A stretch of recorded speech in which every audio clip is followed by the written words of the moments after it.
Hey, what's up? I'm excited to talk about Bring Her Back. It's another well done horror film. It is a testament to what happens when true film lovers make something with care, precision, and a deep understanding of the genre.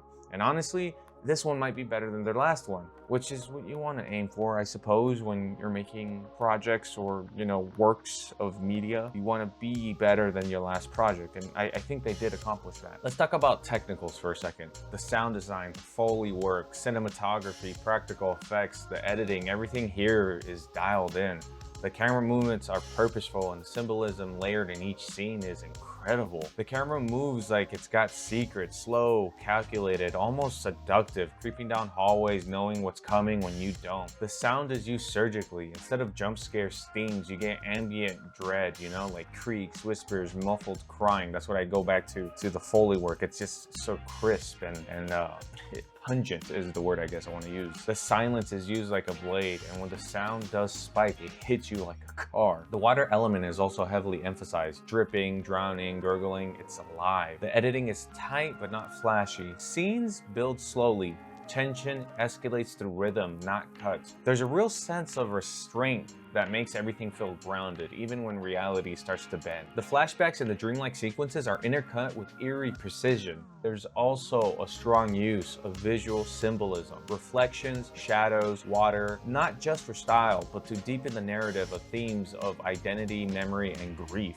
It's one of those movies where every element feels like it's a part of the story and not just there for show. One of those elements or symbols is circles throughout the whole film. Circles represent things that repeat, no clear beginning or end. And this mirrors how trauma operates in the film. The characters, especially the children in foster care, are trapped in repeating emotional circles. Grief, abandonment, fear, guilt. Their pain doesn't go away, it loops, and often transfers from one person to another, like a haunting being passed down. It's so cohesive. You know what's wild is the juxtaposition of the Philippou brothers. They're known for their chaotic, loud, almost wild online personalities. These dudes are straight up goblins on YouTube and the internet, yelling, flipping off roofs, full gremlin energy, but they managed to craft something so cohesive and emotionally heavy. It's like finding out your dog writes out Pulitzer-winning essays when you're not home, or something else just as ridiculous. It's dark, focused, and has a vision. But honestly, I'm not too surprised, because I remember watching one of their older YouTube videos years ago, and I could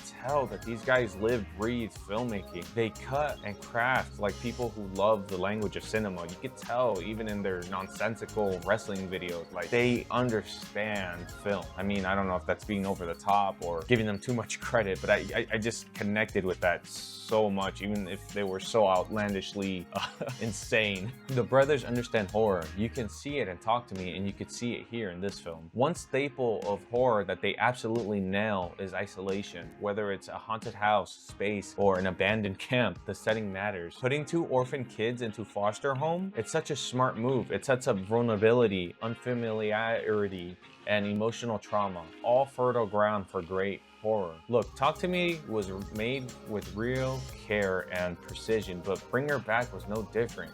In fact, I'd argue it's better.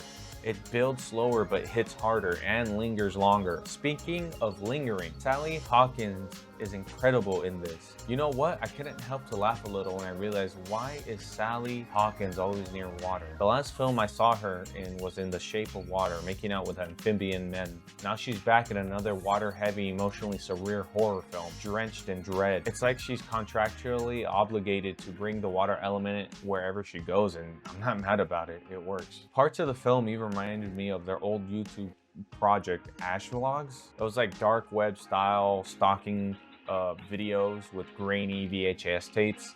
Bring Her Back echoes some of that creepy paranoia, and it's like they've been playing with these ideas for years, and now they're refining them into a cinematic gut punch. Bring Her Back is more than a solid follow-up to Talk to Me. It's a horror film with depth and vision and execution. This movie is a horror story, yeah, but it's also about grief, family, and trying to survive when the whole world forgets about you. It's not just good horror, it's good storytelling. If you're a fan of grounded, emotional horror that doesn't go for cheap scares, then you owe it to yourself to watch this. It's a good film. What do you guys think of the film? Anything interesting you thought about it? I'm curious to see all the other things people caught or know any fun facts. Then let me know. Oh, and a fun fact I saw while watching the film was I was watching the credits. I always like watching the credits, right? And as they're scrolling, one of the brothers gets credit for a guy who does absolutely nothing or something. I thought that was just cheeky and funny. Appreciate them, and here's to the next one, I suppose.